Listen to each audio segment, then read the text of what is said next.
Now, any person in Mr. Pino's circumstance that evening, had Officer Flores been there, he would provide the same sort of assistance, right? Correct, yes.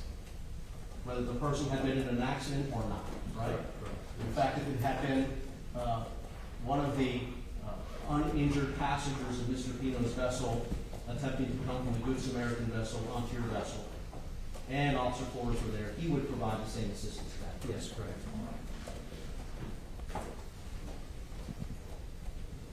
You can take your seat.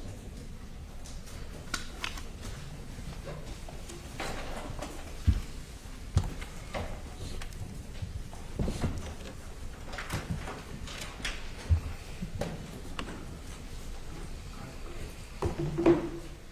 you. Mr. Brutto, what is the closest physically that you came in contact with Mr. Pino that evening, if you can recall? Approximately 3 feet or so. And in those 3 feet, you didn't have any, you observed no signs of impairment at all, did you? Not that I could observe, no. No odor of alcoholic beverage, correct? Correct. No bloodshot eyes, correct? Correct. Did you hear Mr. Pino say anything in your presence? He was talking a little bit, but not that anything that concerned me. His speech did not, what you did hear him say, his speech did not sound slurred to you, is that right? Correct. And at any time seeing Mr. Pino, once he was on your vessel, did you see Mr. Pino have a problem with balance? No, the majority of the time I had him sitting down. And that was for Mr. Pino's safety, Correct. because you knew that he had a head injury. Possible head injury, yes. A moment.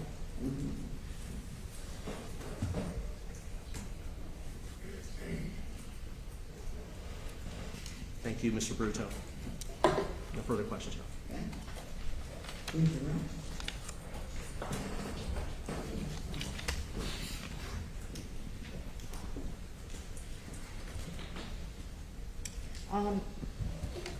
Mr. Brutto, let me ask you, there were a number of teenage girls that were on that vessel that had the platform, right? Correct, yes. Did you observe signs of alcohol impairment on any of them? No.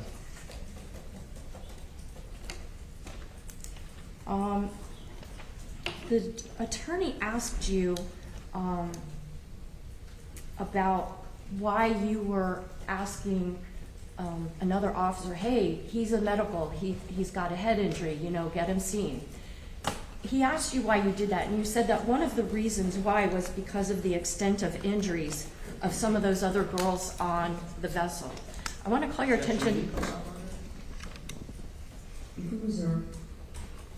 I want to call your attention to 2 girls that were on the platform of that. I think some people refer to it as a Van Dutch type of a vessel. Correct. What did you observe about them that made you worried that maybe the defendant could be suffering injuries? I know when I initially checked out Katiana, she had what appeared to be small fiberglass fragments in the back of her head, indicating the head injury. She hit the side of the fiberglass vessel she was traveling in.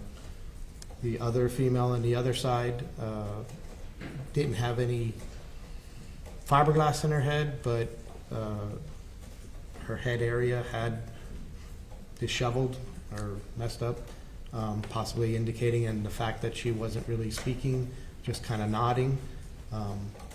Possible head injury on her as well, hitting the vessel. Majority of boat vessel accidents, there's no seat belts. So, Judge, object is beyond the scope of the question. Excuse me? He's exceeding the scope of the question. Sustained. Go ahead.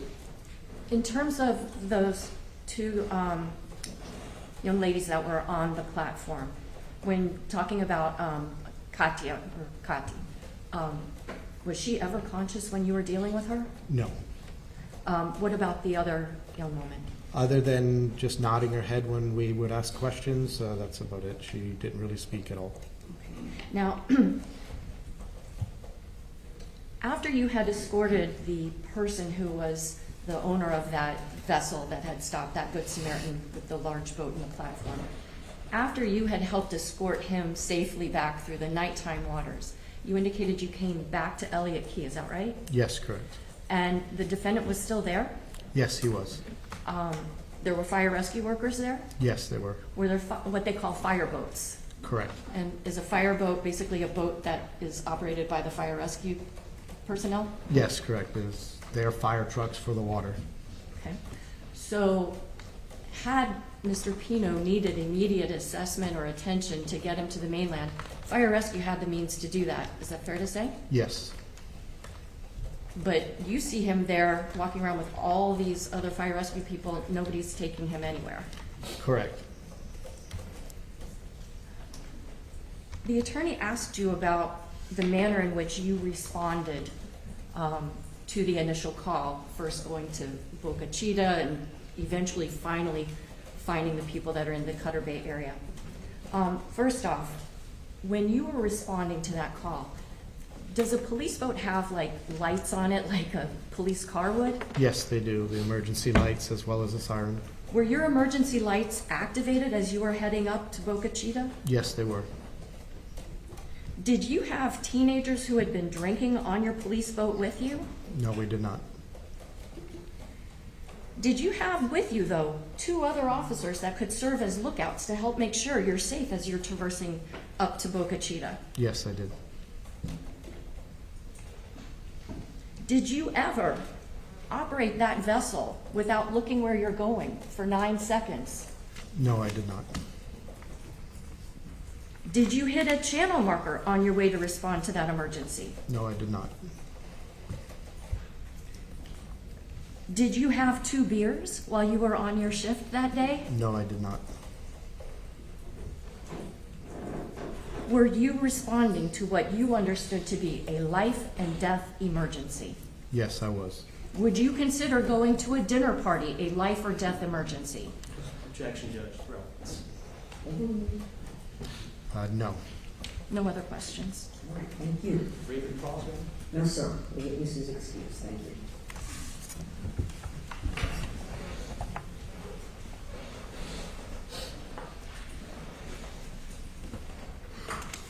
All right, ladies and gentlemen, we're going to take our 1:30 at this time. Yes, we are. That's what we're going to do. Please put your notepads inside your envelopes, do not discuss the case. We're going to take a 1-hour lunch break. Be back up in the jury room, please, if you would, by 1:15. Again, do not discuss this. Quiet in the courtroom.